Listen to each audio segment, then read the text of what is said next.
এখন আল্লাহ কি কয় শুনে নাও। আজকে যারা চন্দ্র পূজা করো, যারা মূর্তি পূজা করো, এ যুবক শোনো, দিলের কান্ডা লাগা শোনো, যারা অধিক আল্লাহর প্রশংসা করে, যারা নিজেরা ভগবান বানাইয়া দুনিয়ার মধ্যে আল্লাহ বানাইয়া যারা পূজা করে, পৃথিবীর মধ্যে রব্বে কারিম ব্যতীত যারা মাথা লুটায়া দেয় অন্যদিকে, আমার আল্লাহ ডাক দে বলে হাবিবদের জানায়া দাও আল্লাহু আল্লাহু আহাদ আল্লাহুস সামাদ লাম ইয়ালিদ ওয়া লাম ইউলাদ ওয়া লাম ইয়াকুল লাহু কুফুয়ান আহাদ।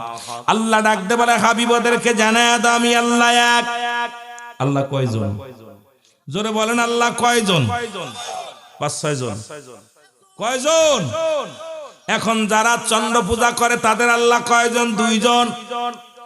যারা মূর্তি পূজা করে তাদের আল্লাহ 2 জন। যারা মুসলমান মাটি পূজা করে তাদের আল্লাহ 2 জন। যারা দুনিয়ার মধ্যে পুতুল পূজা করে তাদের আল্লাহ 2 জন। দুনিয়ার মধ্যে অসংখ্য মানুষ দরগা পূজা করে, এদেরও আল্লাহ 2 জন। জোরে বলেন ঠিক কিনা? কয়জন?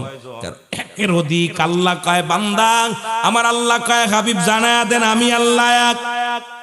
আমি আল্লাহ পৃথিবীর মধ্যে কাউকে জন্ম দিই নাই, কারো থেকে জন্ম নিই নাই। আসমান জমিনের মধ্যে আমার সমতুল্য, আমার সমকক্ষ আর কেউ নাই। সারা পৃথিবী আমার মুখাপেক্ষী, আমি রব্বে কারিম কারোর মুখাপেক্ষী নাই। জোরে বলেন ঠিক কিনা? আর একটু জোরে বলেন ঠিক কিনা?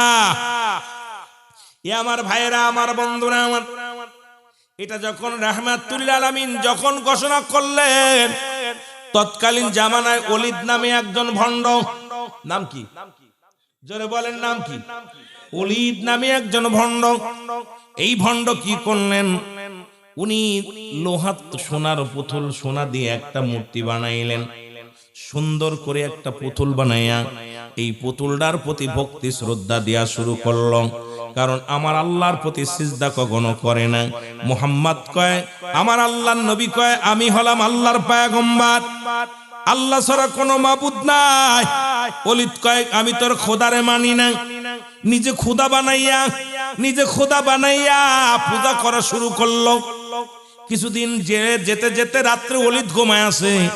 একদিন খোদার ভিতর থেকে আওয়াজ আসে, এ ওলিদ, মুহাম্মাদের খোদা 2 নাম্বার। মুহাম্মাদের খোদা কথা কইতে পারে না। তুমি আমাকে শ্রদ্ধা করো, তুমি আমাকে ভালোবাসো, আর সেই ভালোবাসার ফসল হলো আমি খোদা তোমার সঙ্গে কথা বলতেছি। শোনো, তুমি কি কি জানতে চাও আমারে জিগাও। আমারে যত সিজদা দিতে পারবা, যত তোমরা আমারে ভক্তি শ্রদ্ধা করতে পারবা, ততই আমাকে যত খুশি করতে পারবা, তোমাদের মনের বাসনা কামনা পূরণ হয়ে যাবে। জোরে বলেন নাউজুবিল্লাহ। আল্লাহর নবী ডাকে দ্বীনের পথে, কালেমার পথে, ওলিদ ডাকে পুতুলের পথে। ওলিদ ডাকতে বলে খোদা, ও খোদা, তুমি বলে দাও মুহাম্মাদের আল্লাহ ঠিক না তুমি ঠিক? খুব খেয়াল করবে, মুহাম্মাদের খোদা 1 নাম্বার না তুমি 1 নাম্বার? পুতুলের ভিতর থেকে আওয়াজ আসে, স্বর্ণের পুতুলের ভিতর থেকে আওয়াজ আসে, ওলিদ আমি হলাম 1 নাম্বার, আমি তোমার খোদা, আমি কথা বলতে পারি, মুহাম্মাদের খোদা কথা বলতে পারে না। মুহাম্মাদের খোদার কোনো নাই, ক্ষমতা নাই, ক্ষমতালেস। কারণ এই পৃথিবীর মধ্যে একমাত্র শক্তিদারী আমি খোদা। কারণ সবাইকে জানিয়ে দাও তোমার আব্বা মা যারা আছে, আপনজন যারা আছে, সবাই যেন আমার প্রতি ঈমান আনে, আমারে যেন সিজদা করে, আমারে যেন পূজা করে। আমারে যে যত ভক্তি শ্রদ্ধা করবে ততই দুনিয়ার মধ্যে কামিয়াব হবে, পরপারে তারা শান্তি পাবে। ওলিদ এইভাবে দুনিয়ার মধ্যে ছড়িয়ে ছিটিয়ে যত লোক ছিল সবাইরে বলতে লাগলো যে মুহাম্মদ একটা বাজে মানুষ, আব্দুল্লাহর বেটা মুহাম্মদ সে একজন বানোয়াট, মিথ্যাবাদী, চগলখোর, তার খোদা কথা বলতে পারে না। আর আমি যে খোদা বানাইছি, খোদা কথা বলতে পারে। সুতরাং তোমরা শুনে নাও, তোমরা আজ থেকে মুহাম্মাদের অনুসরণ করো না, আমি অলিদের অনুসরণ করো। এটা বলে যখন বেড়াইতে লাগলো, আল্লাহ নবীর কানে আওয়াজটা যায় শুনতে পাইল। নবীর কাছে যে একজন বলল, ইয়া রাসূলুল্লাহ, ইয়া হাবিবাল্লাহ, অলিদ তো নিজে খোদা বানাইয়া পূজা করে, অলিদের খোদা কথা কয়, অলিদের খোদা কথার উত্তর দেয়, সালাম দিলে উত্তর দেয়, অলিদের খোদা ভালো মন্দ বলে দেয়। ইয়া রাসূলুল্লাহ, ইয়া হাবিবাল্লাহ, আপনার খোদা কারোর সঙ্গে কথা বলে না, আমরা জীবনেও কথা বলতে পারলাম না, সুতরাং আপনি অলিদের খোদার কাছে একটু খবর নেন, আপনারটা আসল নাকি অলিদের আসল? জোরে বলেন নাউজুবিল্লাহ। আল্লাহর নবী খবর পাঠাইলো অলিদের কাছে, অলিদ তুমি ভণ্ডামি শুরু করেছো, কোন খোদা বানাইছো? অলিদ বলে, মুহাম্মদ সাল্লাল্লাহু আলাইহি ওয়াসাল্লাম, মুহাম্মদ শোনো, আগামীকাল তোমার সঙ্গে একটা কথা আমার আছে। কথাটা হলো, আমি বিশাল একটা মঞ্চ বানাইবো, এই মঞ্চের মধ্যে যদি তোমার পুতুল, তোমার খোদা, যদি কার মানুষকে, যদি মানুষ ডাক দিলে কথা বলতে পারে তোমার ওই খোদা, তাহলে আমি অলিদ কথা দিলাম, এত মানুষের সামনে আমি কালেমা পড়ে মুসলমান হয়ে যাব, তোমার দলভুক্ত হয়ে যাব। আর তোমার খোদা যদি কথা না বলতে পারে, তাহলে কিন্তু তুমি আমার দলভুক্ত হয়ে যাবা, আমার খোদার দলভুক্ত হয়ে যাবা। এবার লোকজন ডাকলেন, হাজার হাজার জনগণ আসলো, হাজার হাজার জনগণ আসছে। অলিদ ডাকতে বলে, ও খোদা, সব লোকজন অপেক্ষা আছে অলিদের খোদার কথা শোনার জন্য। অলিদ ডাকতে বলে, খোদা তুমি বলে দাও, আব্দুল্লাহর বেটা মুহাম্মদ একটা ধোঁকাবাজ। আব্দুল্লাহর বেটা মুহাম্মদ যে খোদারে পূজা করে, যার ইবাদত করে, বন্দেগী করে, এটা এক নাম্বার নয়, এক নাম্বার তুমি। ভিতর থেকে আওয়াজ আসে, লা ইলাহা ইল্লাল্লাহু মুহাম্মাদ, জোরে বলেন না, লা ইলাহা মুহাম্মাদুর রাসূলুল্লাহ সাল্লাল্লাহু আলাইহি ওয়াসাল্লাম। ডাক দে বলে, উপস্থিত জনগণ তোমরা শোনো, অলিদ একটা বাটপার, অলিদের খোদা নকল। আমি বলতেছি মুহাম্মাদের খোদা আসল। মুহাম্মদ আল্লাহর পয়গম্বর, আল্লাহকে পার একমাত্র ঠিকানা মুহাম্মাদুর রাসূলুল্লাহ সাল্লাল্লাহু আলাইহি ওয়াসাল্লাম। মুহাম্মদ হলো আল্লাহকে পার একমাত্র ঠিকানা।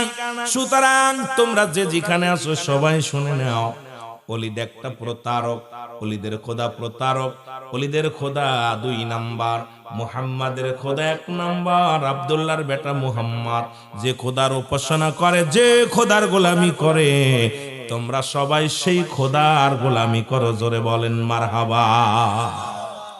অলিদ হাতের মধ্যে পুতুলটা নিয়ে রাগ করিয়া সোনার দলাটা হাতের মধ্যে নিয়ে ডাক দে, কয় খোদা, এত ভরা মজলিসে আমাকে অপমানিত করলি, আমাকে লাঞ্ছিত করলি, আমাকে তুই অপমানিত করলি। কথা বলি আর মুসলমান শুনে নাও, খোদাকে একটা আসার মেরে ভেঙে ফেললেন। এবার যখন একটা আসার দিছে, ওই স্বর্ণের পুতুলটা ভেঙে টুকরা টুকরা হয়ে গেছে। অলিদ রাগ করিয়া বাড়ি চলে গেলেন। উপস্থিত যত জনগণ ছিলেন সবাই কালেমা পড়ে নিলেন, লা ইলাহা ইল্লাল্লাহু। আপনারা আমার কথা বুঝতেছেন? আওয়াজ দিচ্ছেন না কেন? আমি তো আপনাদেরকে ইমানের একটা আলোচনা করি, ইমানই আলোচনা। অসংখ্য মানুষ খানে দাজ্জাল আইবো, দাজ্জালাইয়া নিজে খোদা দাবি করবো। আমরা তো সব মনে হয় তারা ভগবান বানায় ফেলা দিব না। সামান্য একজন কবিরাজ যদি আসে, ফু দেয়, ফু দিলে তার প্রতি যে শ্রদ্ধা ভক্তি বেড়ে যাচ্ছে। কথা বুঝেনি? ল্যাংটা পাগল। আর দুনিয়ার মধ্যে যে ভণ্ডামি শুরু হয়েছে, বর্তমান যে ভণ্ডামি শুরু হয়েছে, এখন তো ঘরে ঘরে পীর সাহেব, এখন ঘরে ঘরে পীর। বড় দুঃখ লাগে যে আজকে সমাজের মধ্যে কত যে নামাজ পড়ে না এক ওয়াক্ত, সেও শরিয়াতে পীর। নাউজুবিল্লাহ বলেন না। ও নামাজে শরিয়াতের রকম মানে না। যে ব্যক্তি পানির উপর দিয়ে ভেসে যায়, শাহজালাল ইয়ামানি পানির পদ্মে ভেসে গেছে, এখন ওই রকম যদি আবার কেউ ভণ্ডামি করে, ভণ্ডদেরও কিছু কেরামত আছে। শাহজালালের সঙ্গে তুলনা করলে হবে না, কারণ হক্কানি ওলি আল্লাহগণ তাদের পাওয়ার দিছে কে? আরো জোরে বলেন কে? আর বন্ডদের পাওয়ার দিছে কে? মাস্টার ইবলিস। কথা বুঝেননি? এমন কিছু পাগল থাকবে যারা আপনাদের ঈমান নষ্ট করার জন্য দেখবে পানির মধ্যে ভেসে যাবে, নামাজ পড়ে না, ওটা ভণ্ড। কিন্তু শাহজালাল আজান দিছে, গরু গোবিন্দ দালান ভেঙে গেছে। জোরে বলেন ঠিক কিনা? গরু গোবিন্দর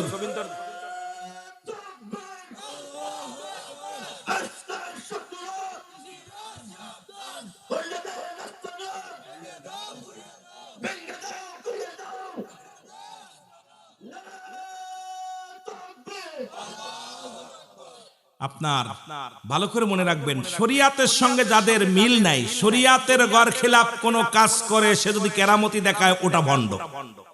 শরিয়াত ছেড়ে দিলে কাফের। যে ব্যক্তি কাফের তার আবার কিসের কেরামতি? যে নামাজ পড়ে না তার আবার কিসের ভণ্ডামি? এগুলো সব ভণ্ড। এগুলো আমরা না চিনার কারণে অনেক পীর আছে গান্দা টানে আর মুরিদ যে পা টেপে। কথা কোন ঠিক কিনা? রাগ করেন না। আবার এরকম কিন্তু আবার অনেকে থাকতে পারে, হয়তো তার ভক্তরা থাকলে হয়তো কষ্ট পাবে যে সিদ্দিকী সাহেব আবার আমাদের বিরুদ্ধে করতেছে। না, বিরোধিতা করতেছি না, কারণ আমাদের ইমানের অবস্থা খুব খারাপ। ইমান এমনই একটা অবস্থানে দাঁড়ায় চলে গেছি যে এই জামানায় ইমান হারায় অধিকাংশ মানুষ ইমান হারায় কবরে যাবে। সকালবেলা ইমান আনছে, বিকেল বেলা ইমান চলে যাবে। আমার কথা ভালো করে বুঝে নিবেন, যে ব্যক্তি আকাশ দিয়ে উড়ে যাচ্ছে কিন্তু নামাজ পড়ে না, এ ভণ্ড। যে ব্যক্তি পানির উপর দিয়ে ভেসে যাচ্ছে, নামাজ পড়ে না, শরিয়াতের রিকন মানে না, ও ভণ্ড। সে যত বড় বুজুর্গ হোক আর যত বড় আপনার জান্নেওয়ালা হোক, যত বড় মুফতি সাইকুল হাদিস হোক, সে নামাজের ধারে যায় না। নামাজ কাফের এবং মুসলমানদের মধ্যে পার্থক্য, যে নামাজের সঙ্গে যার সম্পর্ক নাই, আল্লাহর সাথে যার সম্পর্ক নাই, সে ভণ্ড প্রতারক। জোরে বলেন ঠিক কিনা? খেয়াল রাখা। এই ভণ্ড প্রতারকদের সাবধান। অসংখ্য ভণ্ড। এই জন্য হক্কানি ওলিদের কদর কমে যাচ্ছে। চিনতেছি না, আমরা চিনার দরকার। একজন হক্কানি কামেল চিনার 9টা গুণাগুণ আছে। হক্কানি কামেল চিনার 9টা গুণ আছে। এই 9টা গুণের গুণ যদি যার ভিতরে না থাকে, সে তো ভণ্ড প্রতারক। আর আমার দেশে বর্তমান এই ভণ্ডদের আবির্ভাব এত পরিমাণ বাড়ছে, আপনার এই পুঁজিতে টাকা পয়সা লাগে না। কথা বুঝলেন? একটা ভালো রাস্তা এটা খুঁজতেছে। এর জন্য আমি বলবো, যে সমস্ত হক্কানি ওলি আল্লাহ আছেন তাদেরকে অনুরোধ করব, এই সমস্ত ভণ্ডদেরকে আপনাদের প্রতিহাত করার দরকার আছে। যারা বলেন ঠিক কিনা? নামাজি পড়ে না, শরিয়াতের রকম মানে না, মোস রে ঢাইকা গেছে এই পন্ত। কথা বুঝলেন? মোস দাড়ি চাইছে ফেলছে, মোস রেখা দিছে। কথা বুঝলেন? কি চাচ্ছে? কথা কয় না, দাড়ি চাইছা ফেলেছে, মোজ গুলো রাখছে, লম্বা লম্বা মোজ, ভিজায় ভিজায় পানি খাচ্ছে। এখন খাচ্ছে মদ। ভক্ত বলতেছে, হুজুর আপনি তো দাড়ি, শুনলাম বক্তারা ওয়াজ করছে মোজ ভিজা পানি খা মাকরু। তা ও তাই নাকি? মোজ গুলো উঠায় খাচ্ছে। কি করছে? কি খাচ্ছে? মদ। কি খাচ্ছে? আরে যেটা হারাম খাচ্ছে, হারাম। অসংখ্য মানুষ ঈমান হরণের জন্য তৎকালীন জামানায়ও ছিল, এখনো আছে, কিয়ামত পর্যন্ত থাকবে। জোরে বলেন ঠিক কিনা? আরো জোরে বলেন ঠিক কিনা? সুতরাং আপনাদের কাছে আমার করজোরে দাবি, এই জামানায় কিন্তু ঈমান চোর চলতেছে। আর রাসূল পাক সাল্লাল্লাহু আলাইহি ওয়াসাল্লামের জামানায় কয়েক সাহাবী নবীজিকে বলতে, ইয়া রাসূলুল্লাহ, ইয়া হাবিবাল্লাহ, আমরা একটা জিনিস দেখে খুব আশ্চর্য হয়ে গেছি। নবীজি বলেন, কি দেখছো? বলে, হুজুর আসতেছিলাম, দেখি পাখির গায়ে লেখা আছে কালেমা লা ইলাহা ইল্লাল্লাহু মুহাম্মাদুর রাসূলুল্লাহ সাল্লাল্লাহু আলাইহি ওয়াসাল্লাম। নবীজি বলার পর কোনো কথা বলে না। বলে, ইয়া রাসূলুল্লাহ, ইয়া রাসূলুল্লাহ, ইয়া রাসূলুল্লাহ। নবীজি বলে, বাকি অংশটা বলো, বাকি কথাটা বলো। বলছি, ইয়া রাসূলুল্লাহ, বাকিটা হলো দেখলাম পাখি ময়লা ঠুকায় ঠুকায় খাচ্ছে। বর্তমান জামানায় এক শ্রেণী আলেম বাইর হয়েছে, আমরা, আপনারা না, আমরা বাইর হয়েছি, যারা আপনার গোলালুর মতো মিশে যাচ্ছি। তারা শরিয়াত, তরিকত, টাকার কাছে আমরা গোলাম, টাকার গোলাম। যখনই টাকা পাই তখনই সেদিকে মোচড় দিই। অর্থের কাছে আমরা ঈমান বিক্রি করে দিছি। জোরে বলেন ঠিক কিনা? উপরে লিবাস আছে, দাড়ি টুপি সব ঠিক আছে, ভিতরে বন্ডদেরকে সাপোর্ট দিতেছি। জোরে বলেন ঠিক কিনা? প্রতারকদের, বেনামাজি, গুমরাহীদের পক্ষে কথা বলতেছি। এগুলো সব কষ্টদায়ক কথা, খুব দুঃখজনক। এগুলোকে প্রতিহাত করতে হবে সমাজের জন্য। এই জন্য সাহেব কেবলা বারবার বলে গেছে, বাবা বাঁচাও ঈমান, বাঁচাও দেশ, সাহেব কেবলার নির্দেশ। জোরে বলেন ঠিক কিনা? এটা সেই দেশ, সাহেব কেবলার দেশ। আল্লাহ আমাকে ওনার সঙ্গে অনেকগুলো প্রোগ্রাম করার সুযোগ দিয়েছিল। আল্লাহ আমাকে অনেকবার উনি আমার ডান পাশে চেয়ারে বসে থাকছে, আমি আলোচনা করছি, ওনার কথাগুলো আমার বারবার মনে পড়ে। ওনার ওই পান খেত ঠোঁট দুটা লাল থাকতো, আমার বারবার মনে পড়ে ওনার মুখের দিক তাকাইলে যে আমার বাবারা এই পিক্সি লাগাছিল এরকল দে, আমার বারবার ওনার মুখের দিক স্মৃতিগুলো ভাসে। আমার জীবনে 2006 সালে যখন আলোচনা করতে আসি জাপলংয়ে, আমি রুহুল আমিন সিদ্দিকী যখন আসি ওখানে হুজুরের প্রধান অতিথি, আমি আলোচনা করেছি 1.5 ঘন্টা, তারপর উনি মোনাজাত দিচ্ছে, বসে থাকছে বাদান লাঠি একখান বট দিয়া, বাদান তুমি ওয়াজ করো, আমি শুনি। অত্যন্ত মায়া করতেন, অত্যন্ত ভালোবাসতেন। সুতরাং সাহেব কেবলার কাছে আল্লাহ দিয়েছেন এলহাম, নবীদের কাছে আসে ওহী, ওলিদের কাছে আসে এলহাম। এলহাম ছাড়া ওলিরা কথা বলে না। উনি বইলা গেছেন আজ থেকে কত বছর আগে, বলে গেছেন বাঁচাও ইমান বাঁচাও দেশ। সাহেব কেবলার কার নির্দেশ ছিল? এই জোরে বলেন কার? রাগ করেন কেন, কথা বলেন না কেন? নির্দেশ ছিল। তার প্রমাণ পাইলাম এখন, এই কিছুদিন আগেই পাইলাম তিরমিজি শরীফের হাদিস 3952 নাম্বার। কত? 3952 নম্বর হাদিস। নবীজি বলে গেছেন 1500 বছর আগে, সেই 1500 বছর আগে নবীজি বলে গেছেন যে আমার উম্মতের ভিতরে একদল তারা নিজেরা মূর্তি পূজা করবে, অন্যকে উৎসাহিত করবে। আমরা এইবার দেখলাম দু চোখ বেঁধে একদম শরিয়াতের চোখ দিয়ে দেখলাম কিছু দাড়িওয়ালা, কিছু টুপিওয়ালা, কিছু পাঞ্জাবিওয়ালা তাদেরকে ভক্তি শ্রদ্ধা দিতেছে মন্দির সামনে যায়। জোরে বলেন ঠিক কিনা? কথা কি মিছা না হাসা কইছে? কথা কন না। নবীজি বলে গেছে 1500 বছর আগে, আর সাহেব কেবলা বলে গেছে কয়েক বছর আগে, বাঁচাও ইমান বাঁচাও দেশ। আমি দুইটা কথারে খুব খেয়াল করতেছি, আমি সিলেটের জমিনে আসা পর এই জিনিসটা খেয়াল করতেছি। নবীজি বলছে 1500 বছর আগে, তিরমিজি শরীফের হাদিস 3952 নম্বর হাদিস। নবীজি বলে গেছে যে আমি দেখতেছি অচিরেই আমার উম্মতের মধ্যে একদল আগমন করবে, তারা নিজেরা মূর্তি পূজা করবে, অন্যকে উৎসাহিত করবে। আর সাহেব কেবলা বলে গেলেন বাঁচাও ইমান বাঁচাও দেশ। দেশও রসাতলে, ইমানও রসাতলে। আমাদের কি বাঁচানোর দরকার আছে কিনা? আরো জোরে বলেন আছে কিনা? কোন মৌলবীর ফতোয়া দেখার সময় নেই আমার, কোন মৌলবী কি দেখলো এটা আমার দেখার বিষয় না। আমার দলিল হলো কোরআন হাদিস ইজমা কিয়াস। জোরে বলেন ঠিক কিনা? এই কোন মৌলবী কি ফতোয়া দিল আর কোন মৌলবী রুহুল আমিন কোন শর্ত নয়। আমার মাকসুদ হলো আমার আল্লাহ, কোন পীর কোন মাকসুদ নয়। মাকসুদ কে? আল্লাহ। কোন মৌলবী কোন মাকসুদ নয়, মাকসুদ হলো স্বয়ং আল্লাহ। জোরে বলেন ঠিক কিনা? এটা যদি খেয়াল থাকে মনে থাকবে, হ্যাঁ মাকসুদ কে? আল্লাহ। এখন ওই পীরকে মাকসুদ বানায় নামাজও পড়ে না, মৌলবীরে মাকসুদ বানায় নামাজও পড়ে না, শরীয়তের রকম মানে না, এদের কাছে যাওয়া যাবে না। শরীয়ত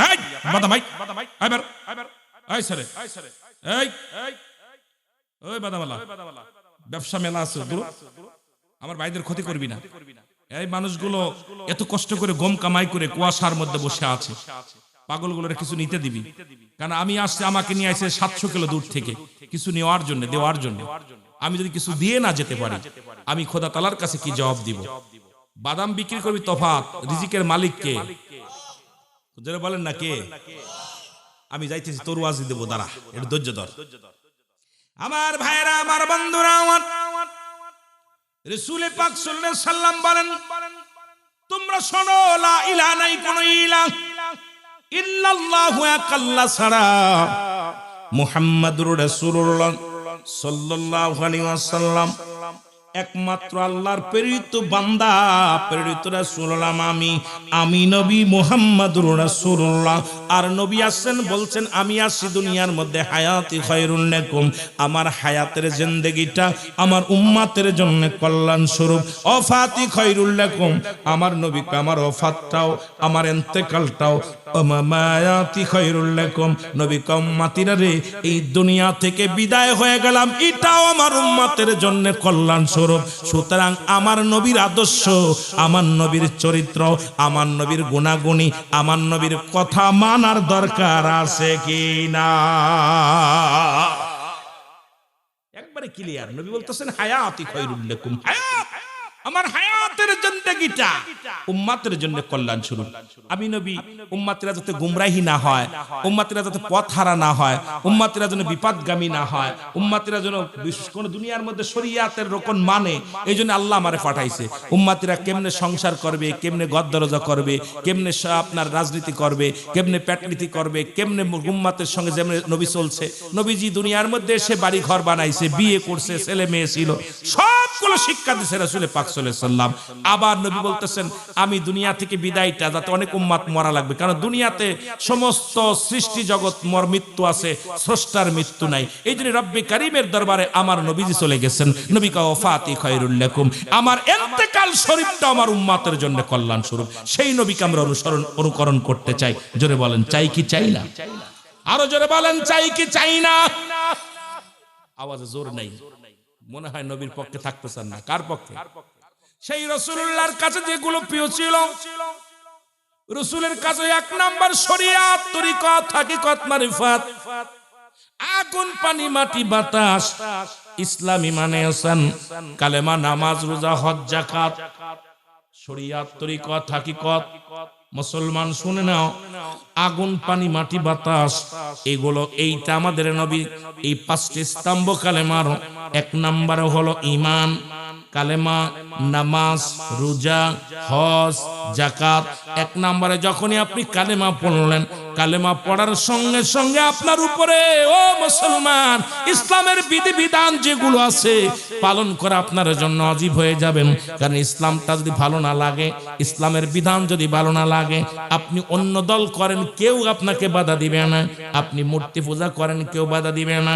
সারা সিলেট জেলার মানুষ যদি আল্লাহর সঙ্গে নাফরমানি করে, আল্লাহর কিছু যায় আসে না।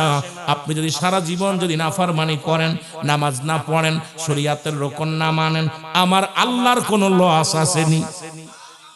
জোরে বলেন লস আসেনি?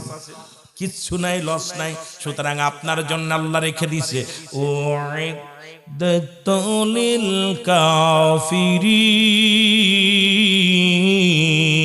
আমি আল্লাহ কাফের বেঈমান মুনাফিকদের জন্য প্রস্তুতি করে রাখলাম 7টা জাহান্নাম। তুমি মানবা না, খোদার বিধান মানবা না, তোমার জন্য একটা জায়গা রাখছে, সেই জায়গাটা হলো জাহান্নাম। কয়টা? কথা বলেন কয়টা? 7টা। কয়টা? কেডা কেডা যাবেন? দেখি কে কে যেতে চায়। আহা, আজকে কে কে যেতে চান? কেউ যাচ্ছে না, সব ভালো মানুষ। আমার ভাইরা, আমার বন্ধুরা, আমার যে কথা বলতেছিলাম, নবীজি রওনা হয়ে গেলেন। প্রতিমধ্যে সালাম দেয়, বিশাল এক জিনের সর্দার সালাম দেয়, আসসালামু আলাইকুম ইয়া রাসূলুল্লাহ, আসসালামু আলাইকুম ইয়া হাবিবাল্লাহ, আসসালামু আলাইকুম ইয়া রাসূলুল্লাহ। নবী কয় আলাইকুম আসসালাম। কয় হুজুর আমি জিনেদের সর্দার। বলে কি বলতে চাও? বলে হুজুর শুনে নেন, ওই অলিদের পুতুলের ভিতর থেকে কালেমা পড়েছে। হুজুর বলে জি হুজুর, জি। বলে হুজুর ওই অলিদের পুতুল, ওই স্বর্ণের পুতুলের ভিতরে একটা দুষ্ট জিন ভর করেছিল।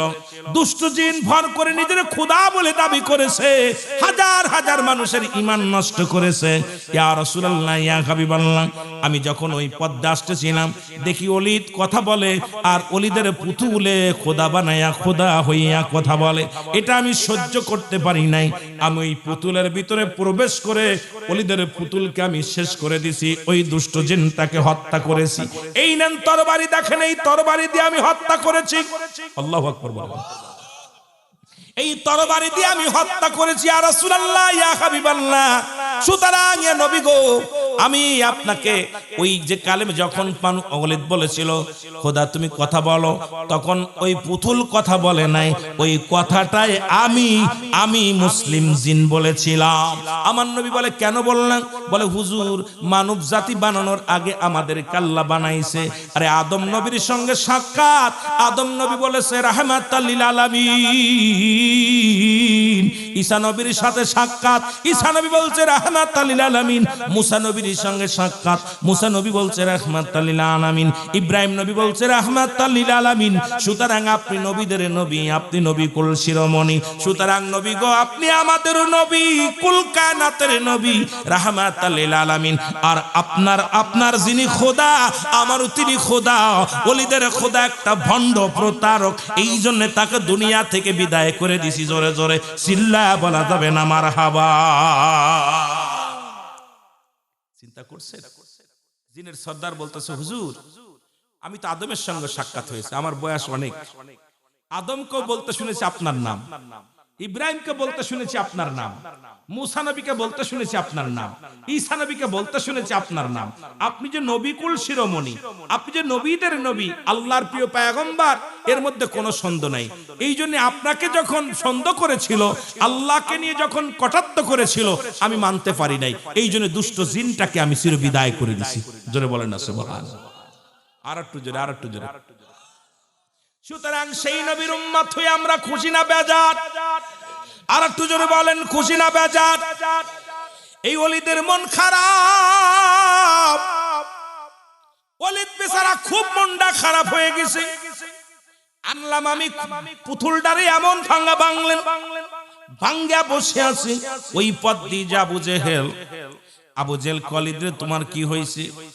কি আর হবে, তোমার বাতিজা মুহাম্মদ আমাকে আজকে একদম ইজ্জত পাঞ্চার করে দিছে হাজার জনতার সামনে। আমার খোদাটার জবান দিয়ে জাদু করায়া কালেমা পড়ায়া নিছে। আমি এত কষ্টে লোকজন গোছাইলাম, সবাই কালেমা পড়ে মুসলমান হয়ে গেছে। এই কষ্ট ভিতরে নিয়ে আমি বসে আছি, এই কষ্ট ভিতরে যন্ত্রণা দিতেছে। আমি এত কষ্ট পাইছি যা জীবনে কোনোদিন পাই নাই। তবে মুহাম্মাদের প্রতিশোধ না নিয়ে আমি দানা পানি খাবো না। প্রতিজ্ঞা করেছি মুহাম্মাদের একটা প্রতিহাত করতে হবে। তাকে যে কোনো কৌশলে, যে কোনো ভাবে হোক, তাকে মক্কা মদিনা সারা করা লাগবে। এই জমিনের মাটি থেকে তাকে চিরস্থায়ী বিদায় নিতে হবে। প্রতিজ্ঞা করলেন। এদিকে মুসলমান মাস্টার ইবলিসও আসলেন। ইবলিস এসে কয়, ও ওলীদ আর ও আবু জেহেল দুজন কি গল্প করো? কয় আমার বাতিজা মুহাম্মদ এমন ভাবে শুরু করেছে কালেমার দাওয়াত দিয়া, এমন ভাবে দাওয়াত দেয়া শুরু করেছে যে দাওয়াত শুনিয়া দলে দলে এলাকার মানুষগুলো কালেমা পড়ে মুসলমান হয়ে যায়। এর একটা বিহিত করো, কিভাবে পারবা তারে ঠেকাও, যেমনে পারো তারে ঠেকাও, কারণ এই মানুষটার কারণে আমাদের ঘুম হারাম হয়ে গেছে। মাস্টার ইবলিস ডাক দে কয়, হুজুর এটা কোনো ব্যাপার না, আপনি একটা কাজ করেন, পাশের রাষ্ট্র মিশরে চলে যান। ওই মিশরের প্রধানমন্ত্রী, ওকে দাওয়াত দিবেন, ওনার নাম হলো হাবিব বিন মালিক। ওকে একটা দাওয়াত দিবেন, খুব খেয়াল করবেন বাবারা আমার। ওই হাবিব বিন মালিককে দাওয়াত দিবেন, উনি থাকবে প্রধান অতিথি আর আপনি থাকবেন বিশেষ অতিথি। দুইটা চেয়ার বানাবেন, দুইটা সুন্দর চেয়ার বানাবেন। একটা চেয়ার হবে স্বর্ণের, আর একটা চেয়ার হবে রূপোর। এই দুইটা চেয়ার বানাইয়া মুহাম্মদকেও দাওয়াত দিবেন, মুহাম্মদকেও প্রধান অতিথি হিসেবে দাওয়াত দিবেন, কিন্তু ওকে মাটির মধ্যে বসাইবেন। যখন জনগণের সামনে নবী, যিনি নবী বলে দাবি করে, আল্লাহর পয়গম্বর বলে দাবি করে, সাধারণ পাবলিকের মধ্যে যখন জায়গা হবে, দেখবে সমস্ত মানুষ মুহাম্মাদের দল ছেড়ে আপনার দলে চলে আসবে। জোরে জোরে চিল্লায় বলেন নাউজুবিল্লাহ। শয়তানের তো শয়তানি বুদ্ধি, শয়তান কোনদিন ভালো বুদ্ধি দিতে পারে? শয়তানের বুদ্ধি কেমনে মুসলমানদের শেষ করা যায়, কেমনে ইসলামটাকে শেষ করা যায়, যে বুদ্ধি সেই কথা। দুইটা চেয়ার বানালেন, একটা হলো স্বর্ণের চেয়ার, একটা হলো আপনার রূপোর চেয়ার। দুইটা চেয়ার বানাইয়া হাবিব বিন মালিককে দাওয়াত দিছে। তৎকালীন জামানায় মিশরের বাদশা ছিলেন, নাম হলো হাবিব বিন মালিক। নাম কি? খুব খেয়াল করবেন, নাম কি? যে ওয়াজে গেছি দরকার 10 ঘন্টা ওয়াজ করা, সুন্দর একটা বিষয় আপনাকে পরিপূর্ণ কালেমার ব্যাখ্যা দিয়া, এইটারকে আল্লাহ যে এক অদ্বিতীয় নাই, তার প্রেরিত রাসূল মুহাম্মদুর রাসূলুল্লাহ সাল্লাল্লাহু আলাইহি ওয়াসাল্লাম, এইটার উপরে বিশ্লেষণ করে আলোচনা করলে আপনাদেরকে 4-5 ঘন্টা সময় দিতে হবে, তারপরে যদি আলোচনা শেষ করতে পারি। তবু খুব খেয়াল করবেন, বেশি যদিও যেটুকু সময় আমি আলোচনাগুলো করি, হক কথাগুলো বলবো, খেয়াল করবেন। বাকিটা হেদায়েতের মালিক আল্লাহ, হেদায়েতের মালিক কোন পীর সাহেব নয়, হেদায়েতের মালিক কোন দয়াল নবী নিজেও না। যদি দয়াল নবী হেদায়েতের মালিক হতো, তাহলে আবু জেহেলের কপালে কালেমা জুটতো। জোরে বলেন ঠিক কিনা? কথা ক্লিয়ার? বোঝেন? হেদায়েতের মালিক কে? আমার দেশের মৌলবীরা হেদায়েতের মালিক হয়ে গেছে। আমার দেশের আমির সাহেব হেদায়েতের মালিক, ইমাম সাহেব হেদায়েতের মালিক, মৌলবী সাহেব হেদায়েতের মালিক, চেয়ারম্যান হেদায়েতের মালিক, আমাদের পার্লামেন্টের মেম্বার হেদায়েতের মালিক। নো, পৃথিবীর মধ্যে কাউকে হেদায়েতের দায়িত্ব আল্লাহ দেন নাই। হেদায়েতের দায়িত্ব রব্বে কারীমের হাতে। জোরে বলেন ঠিক কিনা? আর একটু জোরে বলেন ঠিক কিনা? ঈমান যেন নষ্ট না হয়, ঈমান যেন নষ্ট না হয়। পৃথিবীর মানুষ দাজ্জাল এক হাতে জান্নাত নিয়ে আসবে, এক হাতে জাহান্নাম নিয়ে আসবে। কথা বুঝেননি? কবে আমারে মানো আমি খোদা। আর এইগুলো মোর ভয়ে মানুষগুলো কালেমা পড়ে ফেলবে। সাবধান, খুব সাবধান। বর্তমান জামানা খুব কঠিন জামানা চলতেছে। জোরে বলেন ঠিক কিনা? এ আমার ভাইরা, আমার বন্ধুরা, আমার এবার যে কথা বলতেছিলাম, দিলের কান্ডা লাগা শোনো। ঈমান যেন যায় না, ঈমান চলে গেলে সব চলে যাবে।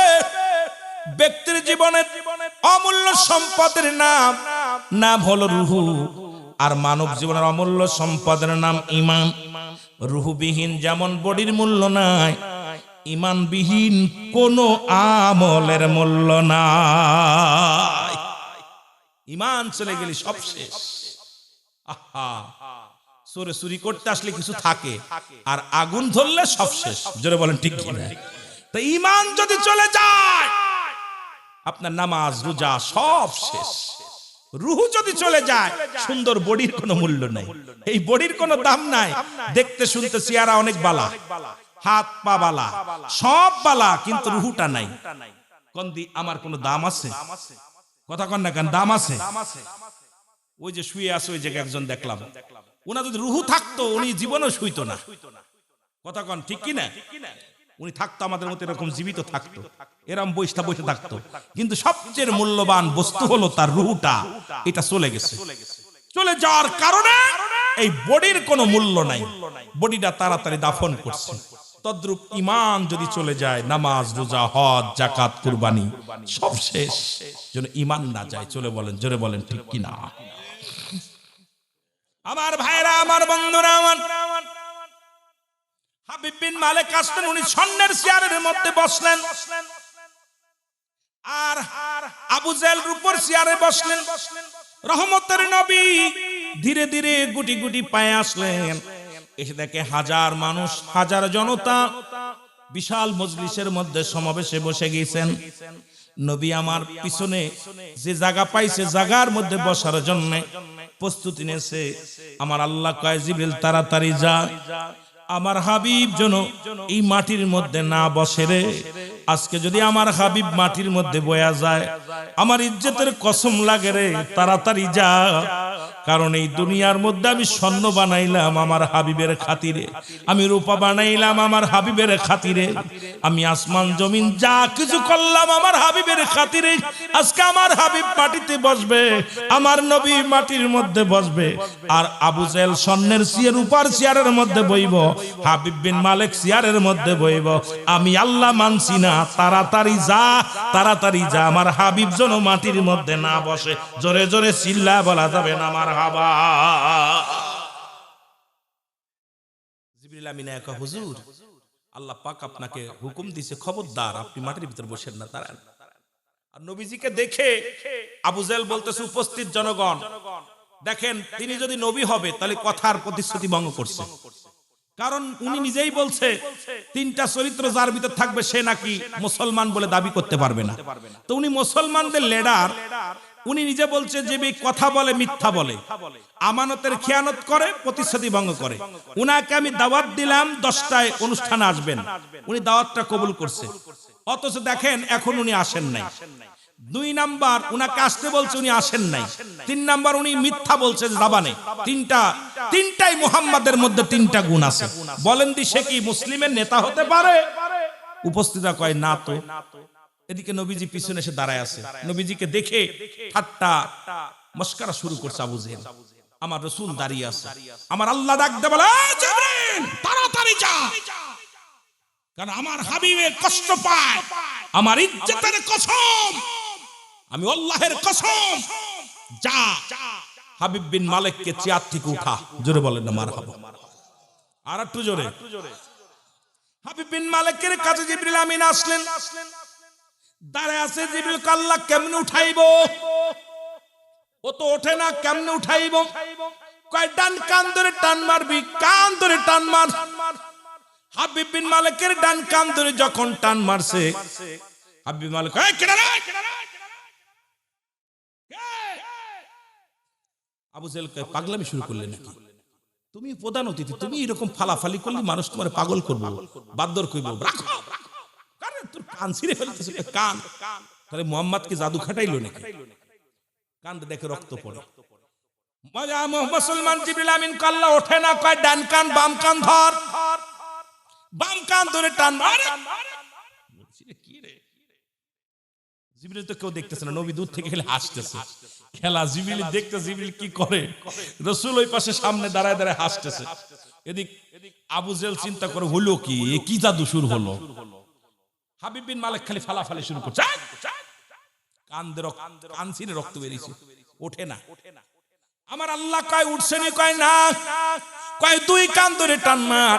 যখন দুটি কান ধরে টান মারছে, যখন দুইটা কান ধরছে, হাবিব বিন মালিক লাফ দিয়ে যায় মাটির মধ্যে বয়া পড়ছে। জোরে জোরে চিল্লায়া বলা যাবে না মারহাবা। হাবিব বিন মালিক সামনে যায় বসে পড়ছে। আমার নবীজিকে জিবরিল কয়, এই জিবরিল তাড়াতাড়ি আমার হাবিবের হাত ধরে নিয়ে বসায় দে। রাসূলকে নিয়ে চেয়ারের মধ্যে বসায় দিয়েছে। সুবহানাল্লাহ বলেন না। লোকজন তাকায় দেখে আব্দুল্লাহর বেটা মুহাম্মদ কই থেকে আসলো, প্রধান চেয়ার। আরে নবী সামনের চেয়ারের মধ্যে বসে গেছে। রাসূলুল্লাহর পাশে আবু জেহেল বসে আছে। মানায় না, কারণ আমাদের সমাজ এখন সব যা শুরু করছে, হিন্দু বৌদ্ধ খ্রিস্টান মনে হচ্ছে সব একই ভাই ভাই। হ্যাঁ মুসলমান, অমুসলিম কখনো মুসলমানদের বন্ধু হতে পারে না, কারণ রাসূল পাক সাল্লাল্লাহু আলাইহি সাল্লামকে সালাম দিছে, কাসসামু আলাইকা, হে রাসূল আপনার মৃত্যু হোক। নবীজিকে সালাম দিচ্ছে যায়, রাসূল বসে আছে কামরার মধ্যে, সালাম দিচ্ছে আসসালামু আলাইকা। রাসূল বলছে আলাইকা। ভিতর থেকে আম্মাজান বলতেছে, ইয়া রাসূলুল্লাহ, ইয়া হাবিবাল্লাহ, আপনি অমুসলিম কেমনে সালাম দিচ্ছেন, আপনি শুনছেন কি বলছেন? নবী কয়, আয়েশা রে তুমি কি শুনছো আমি কি বলছি? বলে কি বলছেন? যখন আপনাকে বলছে তোমার মৃত্যু হোক, আসসালামু আলাইকা, তোমার মৃত্যু হোক, নবীজির সালামের মধ্যে এখন আপনাকে সালাম দিলে মনে করবেন অমুসলিম মনে আপনার দুলোভাই হয়, অমুসলিম মনে আপনার বন্ধু হয়। আজকে আমরা গলায় গলা মালা দিতেছি, আবার সিয়ারের বাগাবাগি করতেছি, এসব ভণ্ডামি চলবে না, কারণ অমুসলিম কখনো মুসলমানদের বন্ধু হতে পারে না। জোরে বলেন ঠিক কিনা? তারা চিরশত্রু, ওরা চিরশত্রু। নবীজি কয়, আয়েশা রে শুনছো কি উত্তর দিছি? কয় কি? আমি তো বলে দিছি আলাইকা, তুই যা কইছিস ওদিকে যা। সুবহানাল্লাহ বলেন না। আরো জোরে, আরো জোরে। আম্মা জান আয়েশা কান্দে, কয় হুজুর আপনাকে 20 কাফের ওই অমুসলিমেরা 20 পর্যন্ত পান করাইছে, 20 পান করাইছে আমার হুজুরকে। কত ষড়যন্ত্র করেছে। অপরাধ কি? শুধু কালেমা পড়া। অপরাধ কি? কোরআনকে ভালোবাসা। অপরাধ কি? তার উম্মতকে ভালোবাসা। এটাই তো তার অপরাধ। অপরাধ ছিল না, কারোর বাড়ি ঘর দর লিখে নেন নাই। নবী কি আমার নবীজিকে যখন ইসলামের জন্য, বিজয়ের জন্য রাসূল সাহাবীরা দিয়ে যখন সাহায্য সহযোগিতা করা শুরু করলো, কিছু বেঈমানরা নবীকে বলল হারেস। হারেস শব্দের অর্থ হলো লোভী। আমার নবীর ভিতরে কোনো লোভ ছিল? এই জোরে বলেন, কোন লোভ ছিল? কোন বাড়ির লোভ ছিল? গাড়ির লোভ ছিল? কিছু লোভ ছিল না। কিন্তু আমার নবীজি মাটি কাটছে, মাটি টানছে। আমার নবীজি আবার বকরি চড়াইছে। আমার নবীজি দুনিয়ার মধ্যে মাটি টানছে, মাটি কাটছে। আমার নবীজি 70 তালি কাপড় গায়ে দিছে। আমার নবীজি একটা কাপড় গায়ে দিছে, যারা কয় আমার নবী তালিযুক্ত গায়ে দিছে, আর আরে বোকারা শোন, আমার নবী যে কাপড়টা গায়ে দিছে তৎকালীন জামানায় 42,000 দিরহাম দাম ছিল, যা পৃথিবীর ইতিহাসে কোনো রাজা বাদশা পড়তে পারে নাই। সুবহানাল্লাহ বলেন না। কার লগে কার তুলনা করো?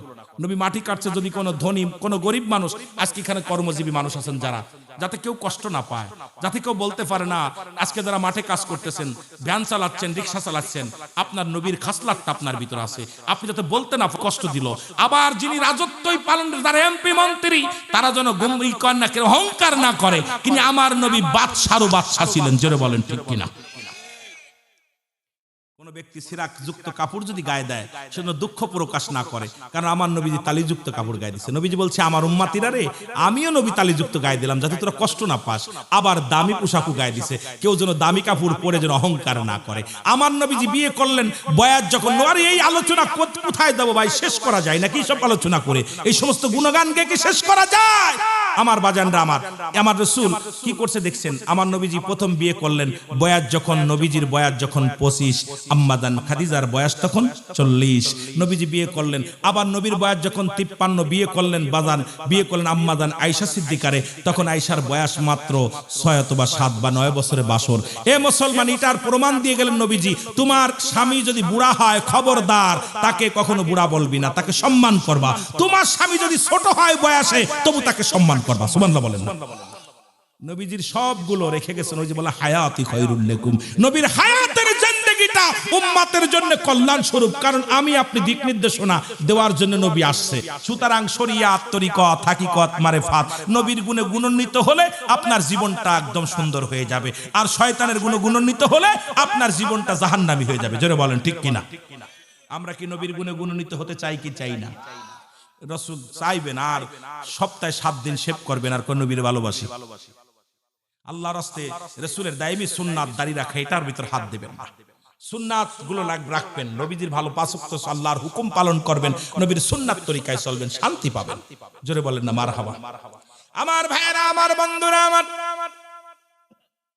কথাগুলো বলতে গেলে অনেক কথা চলে আসে, আর এগুলো বিস্তারিত যদি বলতে যাই সময় লাগবে, এত সময় আমি আপনাদেরকে দিতে পারবো না। যেটা বলতেছি শুনে নেন।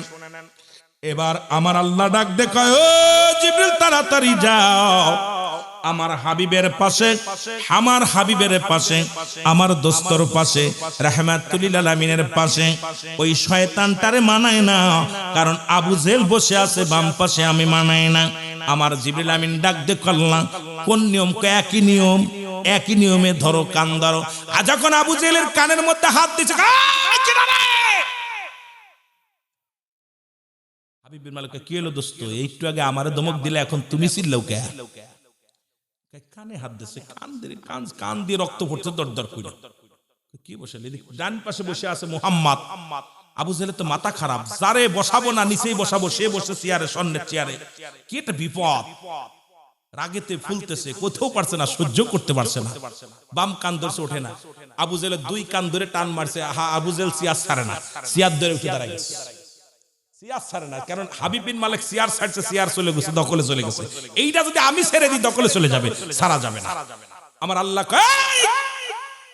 জিবরিল মার, লাথি একটা পাছায় দিলে, মারছে লাথি, পিছনে দিলে এক লাথিতে যায় ছুটে পড়ছে জনগণের মধ্যে। সুবহানাল্লাহ বলেন। জিবরিলের লাথি কি আরে আস্তে পড়ছে, আর মাঝখানে যে পড়ছে। কাম সারছে, সব লোকজন, খালি সব উপস্থিত যত লোকজন ছিল সবাই হাসাহাসি শুরু করছে, কাম সারছে। মুহাম্মদ আজকে উচিত শিক্ষা দিয়ে দিছে। কথা বুঝেন? উচিত শিক্ষা দিছে। এখন চেয়ারটা ফাঁকা। আমার আল্লাহ কয়, ও জিবরিল দেরি করো না, তাড়াতাড়ি সূরত বদলাও, তুমি দাহিয়াতুল কলবে সূরত ধরো, কারণ রাসূলের কাছে তুমি যে সূরতটা ধরে যেতে, সাহাবীর সূরত, ওই সূরতটা ধইরা বইহা পড়ো। সুবহানাল্লাহ বলেন না? জিবরিল আমিন দাহিয়াতুল কলবে সূরত ধইরা বাম পাশে চেয়ারের মধ্যে বসে গেছে। নবীজিকে আমার আল্লাহ ঘোষণা দিলেন, জিবরিল বলে দাও তাড়াতাড়ি কানে কানে, আমার নবী যেন দেরি না করে, আমার নবী যেন উপস্থিত জনগণকে আমার দ্বীনের দাওয়াত দিয়ে দেয়, ইসলামের দাওয়াতটা দিয়ে দেয় ভালো করে। আমি আল্লাহর কথাটা, এই রিসালাত নবুয়াতের কথা ওনার গুলো, ওইগুলো যেন বর্ণনা করে। উঠা রাসূল পাক সাল্লাল্লাহু আলাইহি সাল্লাম উঠে দাঁড়ায় বলে, উপস্থিত ভাইরা, সব আবু জেহেলও সামনে মাটির মধ্যে, আর হাবিব বিন মালিক যিনি মিশরের প্রেসিডেন্ট বাদশাহ, উনিও সামনে। আমার নবী ডাক দিয়ে বলেন, উপস্থিত যত জনগণ আছেন শোনেন, আমি আপনাদের একটা মেসেজ দেওয়ার জন্য আসছি। আমি আল্লাহর পয়গম্বর, সত্য নবী, আল্লাহর প্রেরিত রাসূল।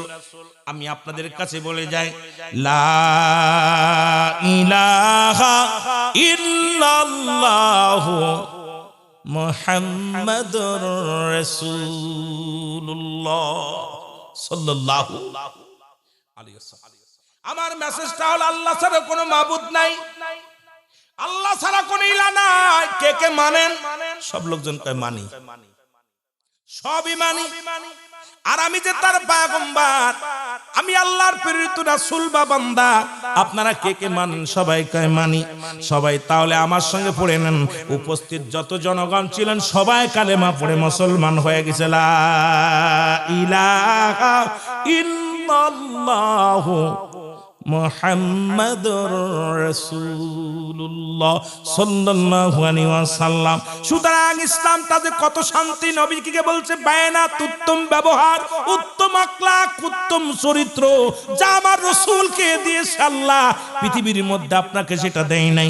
সেই রাসূলের গুণাগুণ, সেই রাসূলের ভালোবাসা, যার অন্তরে যতটুক তার ঈমান বলতে ততটুক। নবীর প্রেম ভালোবাসা যার অন্তরে নাই, তার ঈমান বলতে কিচ্ছু নাই, সরাসরি বেঈমান। সুতরাং সেই নবীর ভালোবাসা যারা অর্জন করেছেন, সে কেমনে নামাজ ছেড়ে দেয়? সেই নবীর ভালোবাসা যে ব্যক্তি অর্জন করেছে, সে ব্যক্তি কেমনে রোজা ছেড়ে দেয়? সেই নবীর ভালোবাসা যে অর্জন করেছে, কেমনে সে সুদ খায়, ঘুষ খায়, জিনা ব্যভিচার করে, অন্যায় করে, আমার বুঝি আসে না। এই রাসূল বললেন যে কোন তোমরা কি জান্নাতে যেতে চাও? নবী বললেন তোমরা কি জান্নাতে যেতে চাও?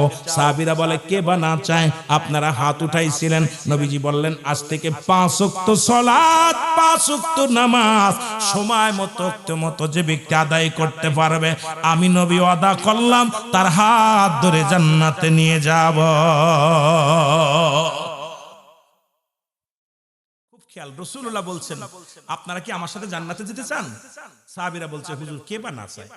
নবীজি বলেন তাহলে তোমরা শোনো, যে ব্যক্তি 5 ওয়াক্ত নামাজ, সালাত, নামাজটা সময় মতো, ওক্তীয় মতো, জামাতে বা একাকার, যেভাবে হোক, হয়তো আপনি জামাত পান নাই, তবে সময় হয়ে গেছে, নামাজটা আপনি আদায় করবেন। 5 ওয়াক্ত নামাজ যে ব্যক্তি সময় মতো, ওক্তীয় মতো আদায় করতে পারবে, রাসূলে পাক তার হাত ধরে জান্নাতে নিয়ে যাবে। এখন নবীর সনে কি জান্নাতে যেতে চান আপনারা? জোরে বলেন চান কি চান না? তাহলে আজকে মাগরিবের নামাজ কে কে পড়ছেন দেখি দি। হায় হায়, এত বেলদুরি ওয়াজ করে ইউটিউব পেলাম। ফজরের নামাজ কে কি পড়ছেন? ফজরের নামাজ, হায় দুঃখ, ইমাম সাহেবরা আসেননি, এই কি অবস্থা? মাগরিব ঈশান নামাজ পড়ছেন কে কি? আমি খুশি হয়েছি, সত্য আপনারা হাত উঠাছেন, এদিন আনন্দ লাগতেছে।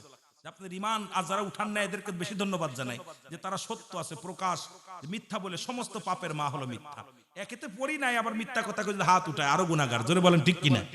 এজন্য আপনাদেরকে ধন্যবাদ জানাই, লজ্জা দিতে চাই না। তাহলে আমি ওয়াজ শোনা হলো নফল বন্দেগী, আর ঈশান নামাজ ছিল ফরজ। ফরজ তরক করা কবিরা গুনাহ। আপনি যে এই যে আল্লাহর সঙ্গে নাফরমানি করলেন, ওয়াজ না শুনলে কোনো গুনাহ হবে না। আপনি ওয়াজ শোনেন নাই, খোদার কসমে একটু গুনাহ হবে না। যদি থাকেন সওয়াব হবে, বসে আলোচনা শুনলে সওয়াব হবে, না শুনলে কোনো গুনাহ হবে না। কোন মৌলবি ফতোয়া দিতে পারবে না যে ওয়াজ না শুনলে গুনাহ হবে। কিন্তু নামাজ ছেড়ে দেওয়া, ইচ্ছাকৃত নামাজ ছেড়ে দেওয়ার সঙ্গে সঙ্গে কবিরা গুনাহ। হে মুসলমান, নামাজ ইচ্ছাকৃত যারা ছেড়ে দিলেন, আপনারা কত বড় ভুল করছেন জানেন? যদি সময় পান দয়া করে মসজিদ পাশে থাকলে দৌড়ায়া যাবেন, যায় নামাজটা শেষ করে এসে বসবেন, কারণ ফরজ নামাজ তরক করবেন না। নামাজ, রাসূলের সাহাবী আব্দুল্লাহ আনসারী নাম কি? যারা বলেন আব্দুল্লাহ আনসারী তৎকালীন জামানায় সবচাইতে গরিব, প্রতিনিয়ত নামাজ আদায় করে নবীজির পিছে, নামাজ পড়িয়া এবার দৌড়ায়া গেলেন বাড়িতে। বিবি ডাক দে কয় স্বামী রে, রাসূলুল্লাহ কি ওয়াজ করছে? কয় রাসূল আজকে ওয়াজ করছে যে ব্যক্তি 5 ওয়াক্ত নামাজ, 5 ওয়াক্ত সালাত সময় মতো, ওয়াক্ত মতো আদায় করতে পারবে, আল্লাহর নবী তার হাত ধরে জান্নাতে নিবে। বিবি ডাক দে কয় স্বামী রে, আপনার কাছে আমার দাবি, আপনি নামাজ আদায় করে আল্লাহর নবীর সাথে জান্নাতে যাবেন রে স্বামী। আপনার কাছে একটা দাবি করব, আপনি আমারে দয়া করে আমারে সঙ্গে নিয়ে যাবেন, রাসূলের সঙ্গে জান্নাতে যেতে চায়। আপনি আমারে 5 ওয়াক্ত নামাজটা পড়ার সুযোগ দিয়ে দিবেন। আজকে মাইকের আওয়াজ যতদূর যায় আমার মা বোনেরা শুনে নাও, আমার মারা, এরা মুসলমান রাসূলের পাশে নামাজ পড়ে গো, প্রতিদিন 5 ওয়াক্ত সালাতে আব্দুল্লাহ আনসারী চলে যায়, নামাজ শেষ করে বাড়িতে দৌড়ে আসে। আমার নবী বলে ও আমার সাহাবীরা রে, আমার আনসারী, আমার আব্দুল্লাহ আনসারীর খবর নাও। সে কেন দৌড়ায় বাড়ি চলে যায়? বলে হুজুর নিজেই, নবীজি নিজেই গেলেন আনসারীর বাড়িতে, সালাম দিলেন বাড়িতে, যা আসসালামু আলাইকুম ইয়া আহলাল বাইত, আসসালামু আলাইকুম ইয়া আহলাল বাইত। একবার নয়, দুবার নয়, নবীজি 3 বার সালাম দিলেন। একবার সালামের জবাব পাইলেন না। যখন সালামের জবাব না পাইয়া রাসূল কি করলেন? আমার নবীজি মনে কষ্ট পায় ফিরে চলে আসলেন। পিছন থেকে আনসারী সালামের জবাব দেয়, আসসালামু আলাইকুম আসসালাম ইয়া রাসূলুল্লাহ, ওয়ালাইকুম আসসালাম ইয়া হাবিবাল্লাহ, ওয়ালাইকুম আসসালাম ইয়া রাহমাতাল লিল আলামিন। আল্লাহর নবী ডাক দিয়ে বলে, আনসারী রে,